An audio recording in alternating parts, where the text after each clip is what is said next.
অনেকেই বলছে এই সরকারের ম্যান্ডেট নাই সংবিধান পরিবর্তন করার জন্য, রাষ্ট্র সংস্কার করার জন্য। যারা কথাগুলো বলছেন আমি বলি এটা মানে আসলে সঠিক কথা নয়, এটা এক ধরনের উপহাস। এই আন্দোলনের সাথে প্রহসন।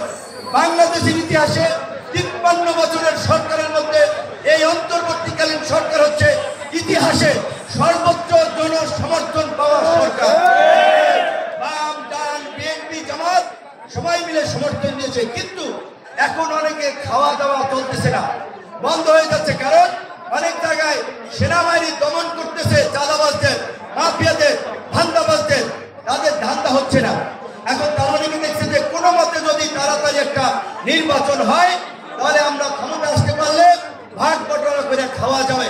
সেজন্য তারা ক্ষমতার জন্য, নির্বাচনের জন্য অস্থির হয়ে যাচ্ছে। সরকারের বিরুদ্ধে নানান ধরনের প্রোপাগান্ডা ছড়াচ্ছে, বিভ্রান্তি ছড়াচ্ছে। কিন্তু আমরা সরকারকেও পরিষ্কার করে বলতে চাই, আমরা আপনাদেরকে নির্বাচনের জন্য ক্ষমতায় বসাই নাই। রাষ্ট্র সংস্কার করতে হবে, জন আকাঙ্ক্ষার বাংলাদেশ বিনির্মাণ করতে হবে।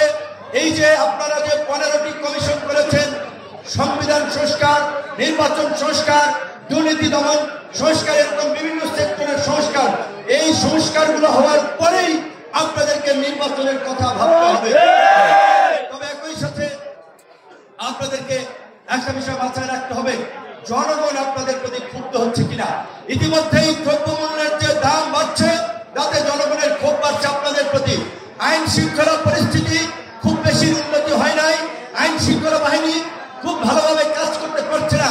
কারণ আরেকটা বাস্তবতা আমরা লক্ষ্য করছি, প্রশাসনের ব্যক্তিরা, সবাই না, কতিপয় ব্যক্তি এখনই তাদের কেবলা ঘুরিয়ে দিচ্ছে অন্যদিকে। বলতে বাধ্য হচ্ছে এই কারণে প্রশাসনের কিছু লোকজন এখনই তাদের যে ভাবভঙ্গি, আচার আচরণ, তারা নতুন কেউ হারুন হইতে চায়, বিবি হারুন, বেনজির হইতে চায়।